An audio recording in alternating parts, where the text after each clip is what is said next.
আমরা এবার সিদ্ধান্ত নিয়েছি স্থানীয় সরকার নির্বাচনে যেভাবে হোক আমরা অংশগ্রহণ করব।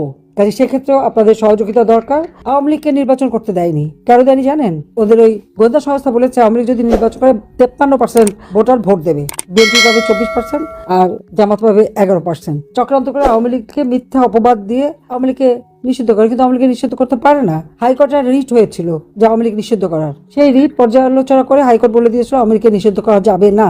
হাইকোর্ট যখন নিষিদ্ধ করলো না, তখন এই খুনি ফ্যাসিস্ট ইউনূস কি করে আওয়ামী লীগকে নিষিদ্ধ করে? স্বরাষ্ট্র মন্ত্রণালয়ের থেকে একটা এক্সিকিউটিভ অর্ডার দিয়ে আওয়ামী লীগের কার্যক্রম নিষিদ্ধ করে দেয়, নাম বাতিল করে দেয়, আমাদের নির্বাচন করতে দেয় নাই। আসলে দেশে তো আইনের শাসন নাই। নিজের উপলব্ধি করতে পারেন যে আওয়ামী লীগ ক্ষমতা থাকতে বাংলাদেশ শুনলে মানুষ সমীহ করত, সম্মান করত, আপনারাও সম্মান পেতেন। কিন্তু দুর্ভাগ্যের বিষয়, দেশ বিক্রি করব না, সমুদ্র সীমা অর্জন করেছি আমরা, ল্যান্ড বাউন্ডারি আমরা সমাধান করে ছিটমহল বিনিময় করেছি, পার্বত্য চট্টগ্রাম শান্তি চুক্তি করেছি, দেশের মানুষের শান্তি নিরাপত্তা নিশ্চিত করেছি। অপরাধটা কি করলাম? কোন অপরাধে? মানে যেই 2024-এর চক্রান্ত, সেই ডিপ স্টেটের চক্রান্ত, বিভিন্ন শ্রেণী পেশার টাকা দিয়ে তাদেরকে ব্যবহার করা, এবং যত ভালো কাজই করি না কেন সেগুলির ভিতরে একটা বদনাম করানো বা একটা প্রশ্নবিদ্ধ করে দিয়ে মানুষকে বিভ্রান্ত করা, এটা খুব পরিকল্পিত ভাবে করা হয়েছে। মানে ইউএস ফান্ডেড যে সমস্ত কান্ট্রি, আপনারা যদি সেখানে ঢোকেন সেখানেই পাবেন কিভাবে চক্রান্তটা তারা করেছে, কিভাবে কারা কারা টাকা নিয়েছে, সব পাওয়া যাবে এখানে। আপনারা জানেন যে মার্কিন যুক্তরাষ্ট্রের স্টেট ডিপার্টমেন্টের সাবেক কর্মকর্তা সাইবার সিকিউরিটি বিশেষজ্ঞ মাইক বেঞ্চ এবং মার্কিন রক্ষণশীল রাজনৈতিক ভাষ্যকার ষড়যন্ত্র তাত্ত্বিক ট্যাকার কার্লসন তাদের পডকাস্টে বাংলাদেশ প্রসঙ্গে বেশ কিছু বিষয় তুলে ধরেছিলেন। বিশেষ করে 2024 সালে বাংলাদেশে শেখ হাসিনা সরকার পতনে যুক্তরাষ্ট্রের বাইডেন সরকার জড়িত থাকার বিষয়ে উল্লেখ করেছেন তারা, অর্থাৎ আমাকে কিভাবে ক্ষমতা থেকে সরাবে। এখানে বলা হয়েছে যে সিআইএ, মার্কিন গোয়েন্দা সংস্থা এবং এর প্রক্সি সংগঠন ইউএসএইড, আইআরআই ও এনইডি দ্বারা বাংলাদেশে বিশাল পরিমাণ অর্থ ঢেলেছে। এই অর্থ কাকে কাকে করা হয় আপনারা শুনলে অবাক হয়ে যাবেন।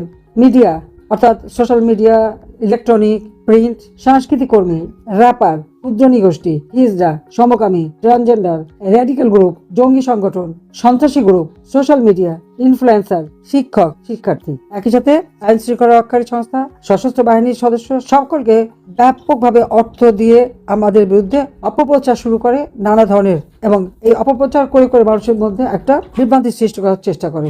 ওই অবস্থা মোকাবেলা করেও আমরা কিন্তু নির্বাচন করে সরকারে আসি। কিন্তু এই যে ইউএস ফান্ডের এনইডি, এই এনইডি অর্থাৎ এটা হচ্ছে endowment, national endowment for democracy. এনইডিতে যদি আপনারা ব্রাউজ করেন আপনারা পাবেন। এখানে এর যে প্রেসিডেন্ট এবং সিইও ডেমন উইলসন, সে কিন্তু এদের সাব কমিটি, এটা হচ্ছে ডিপার্টমেন্ট স্টেট ও related programs of the house committee, এখানে তার টেস্টিমনি দেয়, সেখানেও সে স্বীকার করে যে এখান থেকে টাকা দেওয়া হয়েছে।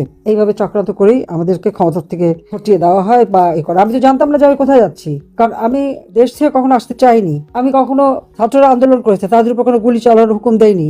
আমার বিরুদ্ধে জাতিসংঘ মানবাধিকার কমিশন বলছে আমি নাকি 1400 লোক হত্যা করেছি। আমি কোনো মানুষকে হত্যা করি নাই, বরং ওরা পুলিশ হত্যা করেছে, আওয়ামী লীগের নেতাকর্মী হত্যা করেছে, সাংবাদিক, সাংস্কৃতিক কর্মী, আইনজীবী, সংখ্যালঘু সম্প্রদায় নির্বিচারে তাদেরকে হত্যা করে পা বেঁধে ঝুলিয়ে রেখেছে। এটা তো 15 জুলাই থেকে যে ইন্ডেমনিটি দেওয়া হলো, অপরাধ যারা করেছে তাদেরকে ইন্ডেমনিটি দেওয়া হয়েছে। আর সব মামলা আমাদের বিরুদ্ধে মিথ্যা মামলা দিয়ে আমাদের আওয়ামী লীগের নেতাকর্মী ঘর বাড়ি জ্বালিয়ে পড়ে ছাড়খাড় করেছে। আওয়ামী লীগকে নির্বাচন করতে দেয়নি, কেন দেয়নি জানেন? ওদের ওই গোয়েন্দা সংস্থা বলেছে আওয়ামী লীগ যদি নির্বাচন করে 53% ভোটার ভোট দেবে, বিএনপি পাবে 24% আর জামাত পাবে 11%। চক্রান্ত করে আওয়ামী লীগকে মিথ্যা অপবাদ দিয়ে আওয়ামী লীগকে নিষিদ্ধ করে, কিন্তু আওয়ামী লীগ নিষিদ্ধ করতে পারে না। হাইকোর্টের রিট হয়েছিল যে আওয়ামী লীগ নিষিদ্ধ করার, সেই রিট পর্যালোচনা করে হাইকোর্ট বলে দিয়েছিল আওয়ামী লীগকে নিষিদ্ধ করা যাবে না।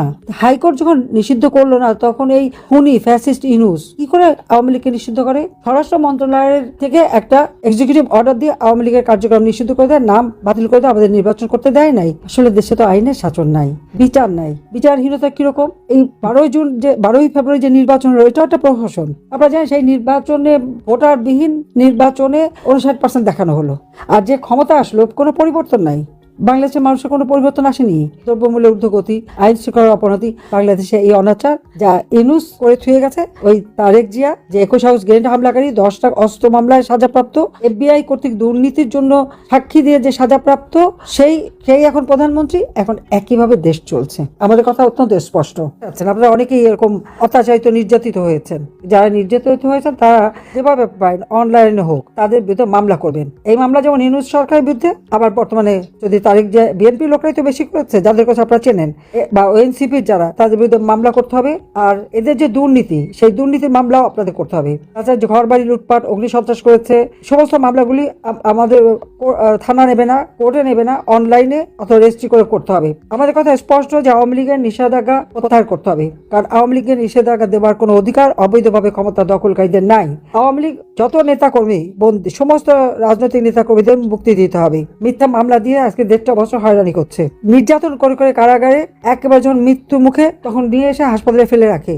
আমাদের হুমায়ুন ভাই মন্ত্রী ছিলেন, শিল্পমন্ত্রী, এমপি, মুক্তিযোদ্ধা, হাসপাতালে ফ্লোরে এলে ফেলে দিয়েছে, ইমার্জেন্সিতে নিয়ে গেছে বঙ্গবন্ধু বিশ্ববিদ্যালয়, সেখানে জামাতের লোক এখন পরিচালক, সে তার চিকিৎসা করে নাই। ওই অবস্থায় আবার হাসপাতালে নিয়ে গেছে, আবার অসুস্থ হয়ে ঢাকা মেডিকেল কলেজে এনে ফেলে রেখেছে। কোনো ফ্লোরে মানুষ চিলাচিলি করার পরে একটা বেডে তুলেছে, সেখানে কোনো বেডশিট নাই, চাদর নাই, ওর উপরে ফেলে রেখেছে হাত করা পড়া অবস্থায়। মৃত্যুর 3 ঘন্টা পরে হাত করা খোলা হয়েছে।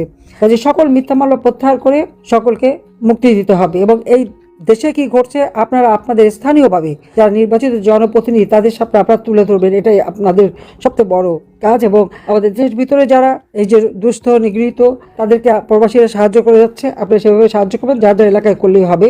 আর আমরা এবার সিদ্ধান্ত নিয়েছি স্থানীয় সরকার নির্বাচনে যেভাবে হোক আমরা অংশগ্রহণ করব। কাজে সেক্ষেত্রেও আপনাদের সহযোগিতা দরকার। আর বিশ্ব জনমত সৃষ্টি করা, সেটা আপনারা করবেন। কোনো নির্বাচন, আইনজীবী নির্বাচন হোক, পেশাজীবী নির্বাচন হোক, স্থানীয় সরকার নির্বাচন, সব নির্বাচনে আমরা দলগতভাবে করতে পারবো না। আমরা একেবারে নিজেরা স্বতন্ত্র হিসেবে করলেও প্রত্যেকটা ইলেকশন, আমি বলছি, আমাদের ইলেকশন করতে হবে। আজকে যে সন্ত্রাস, জঙ্গিবাদের সৃষ্টি, দুর্নীতিতে চ্যাম্পিয়ন, এই বিষয়গুলি আন্তর্জাতিক ফোরামে তুলে ধরা। এবং এরা যে আসলে বিএনপি যে সন্ত্রাসী, কানাডা কোর্টে কিন্তু বলেছিল বিএনপি সন্ত্রাসী দল, আজকে সেই বিএনপি ক্ষমতা এসেছে। এর হাত থেকে দেশকে